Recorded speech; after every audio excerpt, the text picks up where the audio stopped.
Bonjour à tous et bienvenue sur Aventure Crypto. Aujourd'hui, on est avec Thibaut de la chaîne Éternel Étudiant pour discuter d'un thème que j'ai découvert assez récemment. Bon, on n'est pas expert du tout sur la thématique et je pense, voilà, on a partagé un peu en off avant sur le sujet. C'est par rapport au Great Reset, enfin, ce schéma narratif, cette idée qui est poussée notamment par le World Economic Forum, donc qui se réunit chaque année, il me semble, à Davos, avec voilà, Davos, ouais.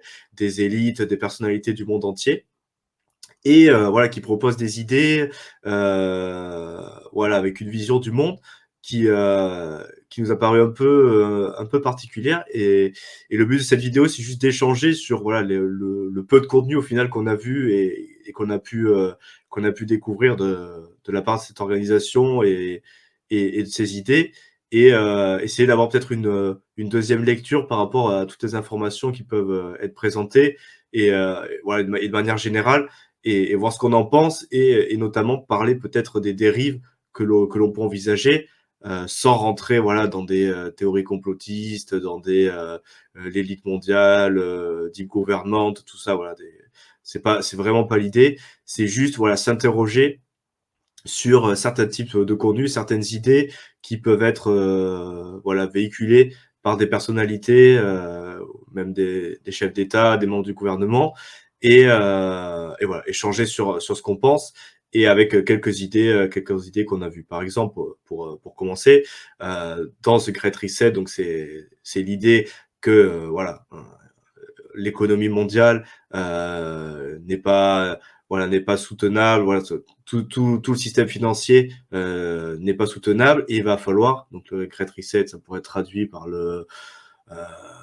la grosse remise à jour, enfin je sais pas exactement la traduction, ça Ouais, je peut sais un pas, peu le grand renouvellement, ouais, la grosse remise à zéro, quoi. ouais, reset, voilà, c'est ça, c'est la remise à zéro. Voilà. On n'a pas la traduction exacte, mais c'est plus, voilà, il va falloir trouver un moyen de changer complètement le système financier mondial, et repartir sur des bases plus saines, parce que effectivement, c'est vrai que le système n'est pas soutenable à l'heure actuelle. Donc, du coup, le prémisse, on va dire, ou la base n'est pas forcément fausse de tout ça. Après, c'est plus la vision que ces gens-là envisionnent de comment ça devrait se passer, et les choses à mettre en place, qui nous posent peut-être un peu de problème, ou du moins où on a le droit de se poser quelques questions par rapport à ça. Et notamment, une des vidéos qui a le plus tourné, et celle qui m'a donné un peu envie de faire cette vidéo et d'échanger avec Thibaut, c'est l'idée, et c'est un clip que vous pouvez trouver sur YouTube assez facilement, sur leur chaîne YouTube. C'est tout à fait accessible, il y a aucun problème par rapport à ça. Et c'est l'idée que dans le futur, il me semble que l'horizon, c'est même pas, c'est 2030-2040, hein, Mm. euh, on ne possédera rien et on sera heureux. Donc, you will learn nothing and You you will will be own happy. nothing and you will be happy, ouais, c'est Voilà, ça. dans notre anglais français, mais bon, voilà, c'est l'idée, quoi. Dans le futur, ils envisagent un monde au final où il y aurait plus de propriété privée, où il y aurait de l'entraide, il y aurait voilà, pour partager tous les biens, mais au final que les citoyens lambda, comme vous et moi, on sera plus propriétaire de rien, mais qu'on sera content parce qu'au final, voilà, on sera libéré de tous les tracas de devoir gérer des propriétés, de devoir voilà, faire des gestions, devoir payer plein de choses, voilà, des impôts sur les propriétés, voilà, et au final, l'idée, c'est un peu d'après ce que j'ai compris moi. Après, voilà, j'ai découvert ça. Voilà, je suis pas, encore une fois, je suis pas expert du sujet. Je pense qu'il y a des gens qui sont beaucoup plus poussés, mais c'est juste voilà, échanger sur cette partie-là, avec voilà, l'idée, comme on a dit, on possédera rien, et qu'on sera heureux. Donc, on pourra louer notre voiture en leasing, on sera locataire, et même on pourra louer voilà tous les services, c'est-à-dire euh, louer des outils, louer du matériel informatique, voilà, on sera plus propriétaire de rien, tout sera un peu dans une sorte de communauté où on pourra partager, se rendre des services et payer des services, voilà, les uns les autres.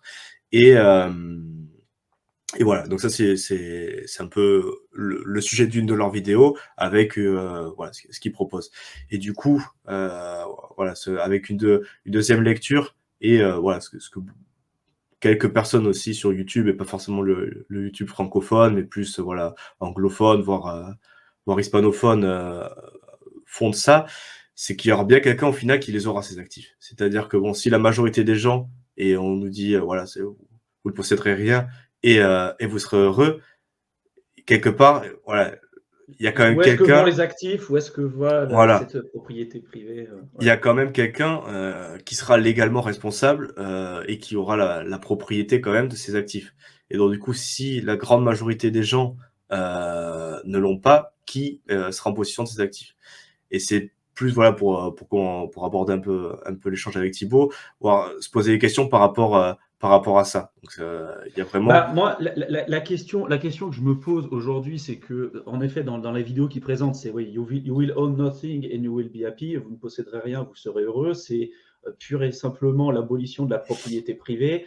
On serait locataire de tout. Et moi, d'après ce que j'ai pu comprendre, c'est on serait locataire, en fait, dépendant purement et simplement du gouvernement ou des élites d'aujourd'hui, théoriquement. La maison, vous la détiendrez pas, vous serez, et même les terrains, c'est-à-dire que même vous pourrez théoriquement posséder un peu votre maison, mais en gros, le terrain qui aurait dessus, ce ne serait pas détenu par vous. Donc, si la maison sur laquelle vous l'avez construite, le terrain ne vous appartient pas, en réalité, votre maison ne vous appartient pas. Et les notions qui sont véhiculées par le World Economic Forum, c'est un peu ça. C'est que tous les terrains seraient détenus par les gouvernements, par les élites, et nous, on serait en fait que des locataires. L'idée qui est véhiculée aussi souvent par rapport à tout ça, et par rapport, parce que c'est un des exemples qui est véhiculé par le World Economic Forum, il y a plein d'autres aspects, mais c'est de trouver des solutions aussi pour lutter contre le réchauffement climatique et pour aussi cette transition énergétique, écologique et tout ce qui se passe. Il y a des points sur lesquels je me dis que c'est pas forcément une mauvaise idée, par exemple de faire en sorte de rapprocher les gens entre eux, de favoriser l'entraide, etc. Parce que forcément, quand on favorise l'entraide, il y a beaucoup plus de résilience.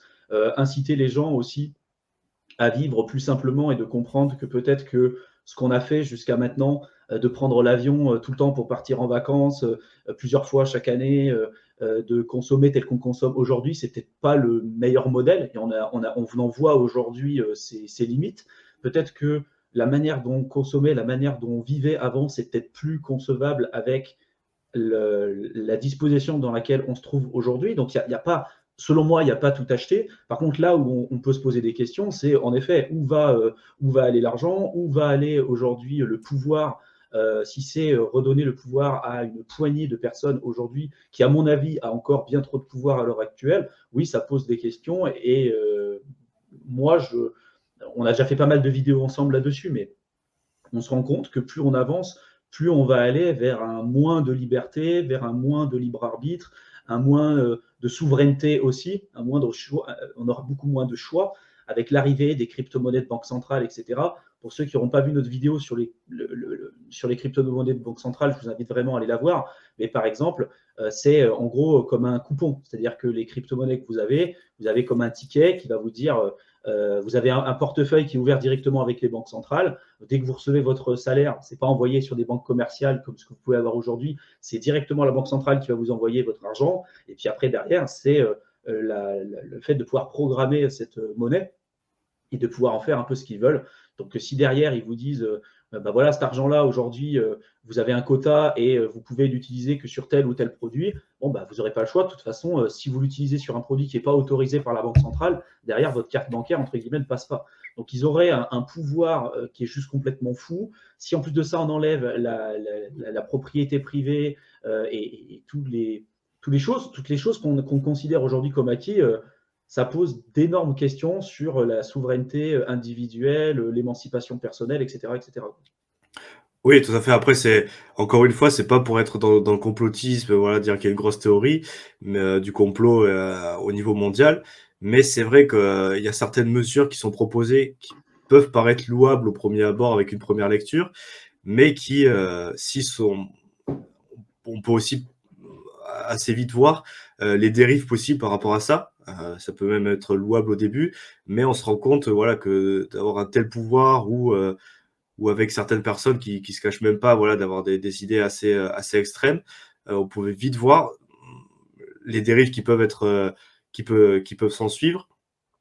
Et voilà, une perte rapide de liberté. Alors même si je pense pas, voilà, que c'est une majorité des gens, il y a quand même, voilà, une partie de personnes qui sont intéressées, voilà, par réduire le droit de propriété pour leurs bénéfices personnels et qui voient tout l'intérêt de réduire voilà, le droit à la vie privée, le droit à la propriété privée, parce que ça les bénéficie directement, parce que voilà, ils sont dans une position de pouvoir, ils sont dans une position de possession des actifs, et voilà. Et pour ces personnes-là, ils voient l'intérêt d'avoir plus de pouvoir, plus de contrôle, parce que voilà, je pense pas que ce soit une majorité de personnes, mais voilà, il faut savoir, il y a une partie des personnes qui souhaitent arriver à ce monde-là, qui au final nous favorisera pas du tout, et on se retrouverait peut-être vers un retour à une société, voilà, où il y a les 1% des plus riches qui eux ont pas de limitation, qui continueront de partir en vacances, d'utiliser leurs avions, de manger de la protéine animale, voilà, de faire un peu continuer leur vie un peu luxueuse, sans restriction, et une autre partie de la population qui, pour permettre ce train de vie, devra Devront se priver, hein. se serrer la ceinture, manger des protéines insectes, pas partir en vacances, avoir des quarantaines énergétiques, avoir des quarantaines environnementales, et avoir beaucoup plus de restrictions que ce qu'on se connaît jusqu'à présent. Et voilà, c'était plus par rapport à l'implémentation de certaines mesures qui pourraient avoir des dérives, et mettre un petit watch out, je sais pas comment on dit, mais mettre un petit, faites attention, parce que voilà, c'est pas impossible.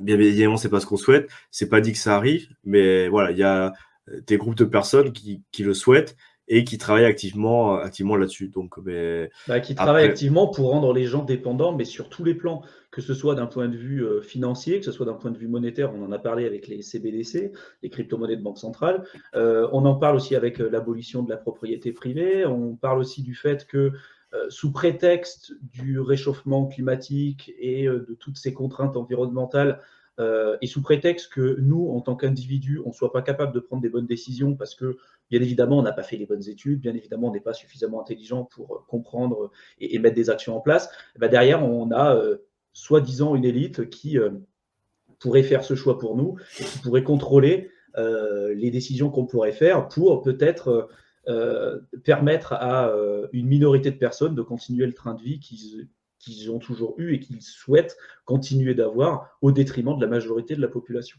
Et là, on est un peu dans un scénario catastrophiste et bien évidemment, on n'a pas envie d'être là-dessus. Mais moi, ça me fait vraiment penser à ça. Ça me fait vraiment penser, tu vois, à une véritable dystopie, un peu ce qu'on voit. Et plus je me renseigne dessus, plus je lis des documentaires dessus, moins je vois, même si je peux y voir des fois un certain bénéfice, parce que je le répète, mais avec les contraintes liées au réchauffement climatique, on s'est rendu compte qu'il y a quand même une rupture entre le monde d'avant et le monde d'après. À quoi peut ressembler le monde d'après? Et je pense que d'arriver à avoir d'être beaucoup plus sobre dans notre manière de consommer, de revenir à l'essentiel, peut-être, tu vois, revenir à peut-être faire son potager, son jardin, pour ceux qui le peuvent, bien évidemment, je sais que tout le monde ne pourra pas le faire, mais de revenir à quelque chose de beaucoup plus simple et de revenir à l'essentiel, je pense que ça sera quelque chose d'extrêmement important et ça sera peut-être même devenu obligé par la suite. Mais tu vois, il y a un côté aussi qui me gêne beaucoup parce qu'après, sous ce prétexte-là de on doit revenir à une sobriété heureuse, on peut faire passer n'importe quoi en disant de toute façon, on n'a pas le choix, c'est comme ça. Et fait pour permettre le train de vie d'une élite, on va détériorer le train de vie de beaucoup d'autres personnes. Et là, c'est là où tu vois où ça passe pas, quoi, où j'ai du mal.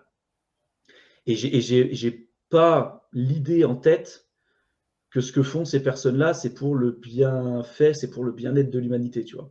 Je pense pas que tout le monde soit le fasse dans des mauvaises dispositions, mais je suis pas non plus naïf à penser que les gens qui se regroupent chaque année à Davos, c'est quand tu as les gros chefs d'État de tous les pays, les PDG des plus grosses boîtes, Mark Zuckerberg, les fondateurs de Google, Amazon, etc. Je suis pas persuadé que ces gens-là œuvrent en extrême majorité pour le bienfait et le bien-être de l'humanité. Tu vois, j'en suis pas ouais, convaincu. on n'est pas totalement naïf non plus. Après, voilà, c'est peut-être pas tout. Les proportions sont peut-être différentes, mais bon, on se doute bien qu'il y a quand même des intérêts privés, et des intérêts qui sont peut-être divergents avec la grande majorité des personnes, quoi. Donc voilà, c'était pas forcément passer plus de temps là-dessus. Voilà, c'est plus peut-être évoquer le sujet pour ceux qui connaissent pas. Nous, voilà, on a découvert il y a pas forcément très longtemps, mais on commence à s'y intéresser un petit peu. Et après, comme on est quand même sur une chaîne qui parle plus près beaucoup de crypto-monnaies, nous, peut-être pour finir, on voit les crypto-monnaies à l'heure actuelle. Alors bien sûr, on entend pas les crypto-monnaies de banque centrale hein, qui arriveront très Mmh. bientôt, mais euh, les crypto-monnaies un peu legacy, comme le Bitcoin, l'Ether, voilà, qui sont décentralisées, qui sont résistantes à la censure un maximum. Voilà, ce genre de crypto-monnaies-là. Et je pense qu'au-delà de l'aspect financier, de l'aspect spéculatif, de l'aspect investissement, il y a aussi cet aspect idéologique et technologique qui permet vraiment voilà, d'envisager une protection contre ce type de mesures, au moins voilà, dans une certaine proportion. On ne dit pas de mettre all-in comme certaines personnes, de tout sortir, ses actifs des banques, de tout vendre et de faire all-in sur le Bitcoin, mais au moins de s'y intéresser, ne serait-ce qu'à l'idéologie, ça permet de comprendre des choses et après ben, sauter le pas et investir une partie de ses fonds là-dedans, juste au cas où, voilà, pour en plus profiter de l'aspect financier derrière. Je pense que c'est vraiment pas une mauvaise idée. Et voilà, je sais pas ce que tu en penses, Thibaut, mais je Si, pense que si, à peu ben, près. nous on pense tous les deux que les vraies crypto-monnaies, ce qu'on appelle crypto-monnaies, donc les actifs qui auront le côté décentralisation, qui auront le côté résistance à la censure, qui auront aussi le côté pour pouvoir éviter le risque de contrepartie et éliminer les intermédiaires, tout ça, c'est des actifs et des vraies crypto-monnaies, comme on appelle, qui auront un vrai rôle à jouer dans les prochaines années. Pour moi, ce n'est pas une question de si les crypto-monnaies vont exister, celles que je viens d'évoquer, pour moi, elles existeront. Après, à savoir quel type de projet sera encore là dans les 10, 15, 20, 30 prochaines années. Mais les crypto-monnaies telles qu'on l'entend parler et telles que l'écosystème aujourd'hui est en train de se développer, ce n'est pas une question de savoir s'il sera encore là demain. Il le sera. Il aura énormément évolué, énormément métamorphosé. Et je suis intimement convaincu qu'il aura un rôle très important à jouer dans les prochaines années, surtout avec les mesures qui sont prises. Là, on en a parlé brièvement avec le grand reset et puis quelques mesures qu'on a évoquées ensemble. Mais comme on l'a évoqué à de nombreuses reprises sur des vidéos qu'on a tournées ensemble, on voit plus un monde avec moins de liberté, moins de choix, etc. On ne va pas forcément vers le mieux là-dessus. Et on a l'impression tous les deux que les crypto-monnaies, c'est un peu le dernier radeau qui reste à flot et sur lequel on a encore la possibilité de protéger sa vie privée, de protéger son capital, de détenir véritablement ses actifs. Parce que demain, voilà, vous détenez votre clé privée, vous détenez véritablement cet actif. Dans la théorie de you will own nothing and you will be happy, là, pour le coup, ça ne serait pas vraiment vrai avec le secteur des crypto-monnaies parce que quand vous détenez votre clé privée, personne n'est capable de vous l'enlever, à condition que vous protégiez correctement ces informations-là. Mais là, pour le coup, ça serait peut-être même limite les seuls actifs que vous détiendrez véritablement en nom propre. Donc, you will own nothing except Bitcoin, par exemple, et puis you will be happy. Voilà, c'est un peu ça que j'ai envie de dire, même si on est un peu biaisé aussi parce qu'on est dedans depuis pas mal de temps. Mais c'est vraiment quelque chose sur lequel je reste convaincu aujourd'hui. Tout à fait. Mais du coup, on va finir sur ces mots. Si ça vous intéresse d'avoir plus de contenu un peu comme ça, où on échange librement sur des sujets d'actualité ou qu'on a découvert, où on échange nos impressions, ben, vous pouvez vous abonner à ce canal. Et on parle aussi sur d'investissement crypto plus spécifiquement. Et si vous vous intéressez à l'investissement de manière plus générale et aussi au domaine du business en ligne, vous pouvez aller consulter la chaîne de Thibaut, dont je mettrai le lien dans la description. Donc, il fait beaucoup de contenu sur ces sujets-là. Et voilà, donc n'hésitez pas à aller jeter un coup d'œil si ça vous intéresse. Et du coup, pour notre part, on vous laisse et on vous retrouve dans une prochaine vidéo. Merci, au revoir. Salut à tous.